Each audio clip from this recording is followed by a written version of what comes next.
Hey, hey, hey, mamas, and welcome to Mom's Mouthing Off podcast with Christina and Diane. Join us as we talk about all things kids, marriage, and everyday adulting in a judgment-free zone. Because let's face it, this shit is hard. And came with no instructions. So trying to keep it all together can seem near impossible. Here, we'll share our shit show stories in hopes that you find comfort in knowing you're not alone. And that we all have those moments that just make you want to say, what the fuck? Hello, Mom's Mouthing Off listeners. What is going on? Hello, Diane. Hi, what's going on in the neighborhood, Christina? What is happening? Nothing. Want to do a quick little recap before we get started? You go. I am Christina. I have a husband, Ed. 2 children, Big Logan, who is 8, and Aria, who is 6. What about you, Diane? I have 2 beautiful children. Precious little angels. I love them so much. Liam is 8. Little Logan is 6 on Thursday. And my big kid, Tim. And my name's Diane. Hello, Diane. Hello. Welcome to Mom's Mouthing Off. Thank you. How about mom's about to bust? Mom's about to lose their shit. Exactly. Because that's what I'm about to do. What's up? Why didn't know about it, but let's hear about it. So, my child broke his first bone. No. Yes. So, in like the worst kind of break possible. Yeah. So, Which kid? little Logan, who's going to be 6 on Thursday, I got a phone call from Tim on Friday afternoon. It was like... Which was the first day of summer, right? Yes, it was. Yep. Happy summer. Yes. Guess what? You can't do shit. No pool for you. Or gyms or slides or nothing. And P.S. Happy birthday. Welcome to 6. Oh, God. This Poor kid. We're not laughing at him. So I get a phone call, and thankfully where I was working, I was right down the road from the camp. Like 10 minutes I was there. That was perfect. And so Tim had called me in like a panic, and I'm like, hey. And he goes, Logan either dislocated or broke his arm. They just called me. I was like, all right, I'm leaving now. You know, I was like, I'll call you when I get there. I can't imagine getting that phone call. Like I'm sure your whole stomach flipped upside down. Yeah. I just bolted there. Yeah. I have to say, like, I felt, and actually I'll get to that. So, Okay. Sorry. I don't know. You're fine. And, but I did. And I was just kind of anxious. And in my mind, I'm like, it's funny. I usually fear the worst. But this time, while I was driving there, I was like, all right, it's just dislocated. It's just dislocated. They could just pop it back in. He's fine. You know what I mean? Because I actually didn't hear the phone call from the camp. Tim did, you know? So all I heard was it's possibly broken or could just be dislocated, you know? So I was like trying to like hope for the best on the way there. And I pull up, and as I pull up and park, the EMS ambulance pulls up behind me. So I like just made it there. I made it there before them. Right. They were coming from the same spot, right? No, because the EMS actually is at the fire department. Oh, yeah, that's true. Yeah. Which is closer than the hospital, by the way. Is it? Yeah. Isn't it? I think I feel like it is. Honestly, I feel like it's like dead center half. Oh, And they could have been somewhere else. Was like it leaving the another fire department call. over by us, this one right over here, 42? Yes. Well, Okay. there's 2. There's that one, and then there's the one over by Hokut. Oh, yeah, true. Yeah, Okay. that's probably like a little closer, like right down. Not that anybody on that wall has any frame of reference of what the hell we're talking about. Wall. But I mean, sorry. street. Yes. But and either way, we pulled up at the same time. I pulled up like seconds before them, and I ran over there. And as I come up to see him, he's just like laying there, like motionless, crying and screaming. Oh my gosh! And you could just see his arm does not look right. And I'm like, oh fuck, you know? So EMS comes, they do their thing. They give him an IV right away, pain medicine right away. And we get into the ambulance and we drive to the hospital. Right. I left Liam at camp and my parents went and picked him up. So as we're in the ambulance, thankfully the medication they gave him started to get on him rather.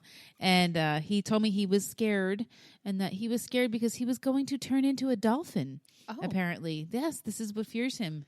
How did, I don't know. Okay. Yeah. I have absolutely no clue. He said it twice. Another time we were in the hospital that he was scared because he was going to turn into a dolphin. Oh, wow. Well, I guess he doesn't want to go swimming with the dolphins. No. I never thought it that way. But so the ambulance ride there was great. I mean, they were really nice, the people there. And, we get to the hospital. Tim meets me there. It takes him a while to find out where we are and stuff. And plus you were going to Raleigh, so it was okay. It was a little bit of a ride. I think it was a half hour, 40 minutes. It's also rush hour traffic time. For Tim. For us, we really didn't have any traffic going up. It's coming down. Plus with sirens, that usually helps with that. No sirens. Oh, they didn't put any sirens No. on?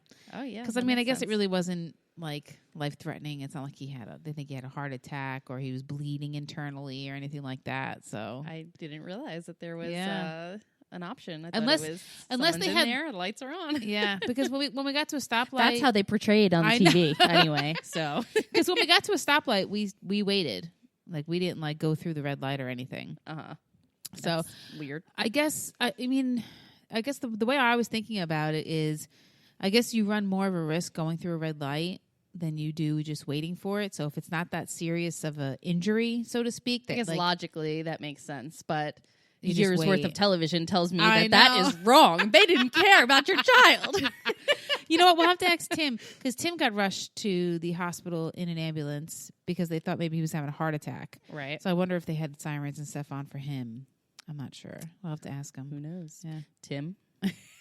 Call in, Tim. So here we are. We get to the hospital finally, and they come in, and everyone's super nice there.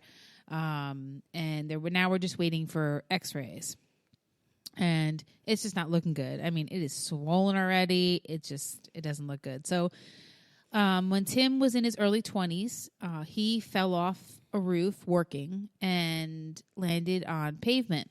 And he shattered the same bone that Logan did. And this is why he climbs onto the roof with his house shoes. I can't believe he did that. It's more ladders he's afraid of now, I think. But he could just walk on a roof, I guess. Sorry for those who didn't hear that episode. Got to go back and listen. You'll have to find it. Logan tells us, first he tells us he can't feel his thumb. And they were like, well, thank you for telling us, that's important. Because now he's starting to lose feeling in his hand. And he goes, Mommy, it's weird. I feel like my arm is straight, but it's not. And Tim gets this wave of chills, and he looks at me and he goes, that's exactly how I felt. He's like, you feel like your arm is straight because this bone is sticking straight this way, but your arm is like this. Yes. My stomach turned just thinking of just even looking at that the X-ray that you sent. So Tim's actually protruded out of his skin, though. Thankfully, Logan's... That'll be enough. That'll be enough. Thankfully, Logan's did not. Yes, thank God. So we get the X-ray, we get back, and they come in and they tell us that he broke his humerus bone right above his elbow, and apparently that is exactly where your growth plate is. So the pediatric surgeon is here. And thankfully, this is a common break, apparently, especially in children. And this is not one of the 17 hospitals that you work at, right? No. Naturally. Nope. Okay. Yeah. I have been to this one hospital once before for Liam had surgery for a hernia repair and something else that he was born with. So we had been there once before.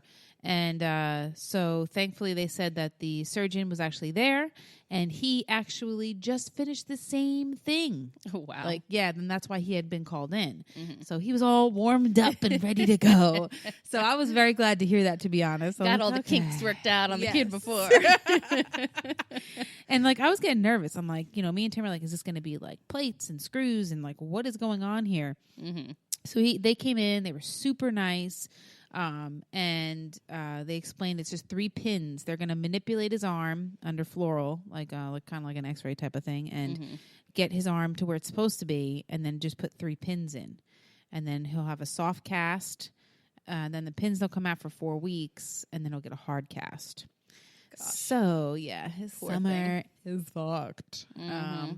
And this weekend has been very, very trying. So And it's only Monday. oh God, Sorry, you didn't want to be reminded. Well, actually, when I called Eddie earlier, I was telling him something about Saturday, and I was like, "Well, I figured I'd give you a call now because it's already Wednesday. This way, you only have a couple days to figure it out."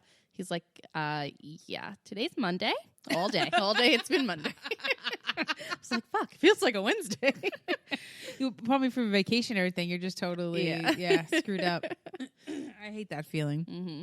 But so I spent the night in the hospital that night, and Tim went home, and I didn't get much sleep sleeping on that pull-out couch they have. Not very comfortable. Uh-huh. And then I curled up at the bottom of Logan's bed after like 3 a.m. because he woke up at 3:30, I want to say, crying for me. So all weekend, he doesn't want anything to do with anybody else but me. I can't.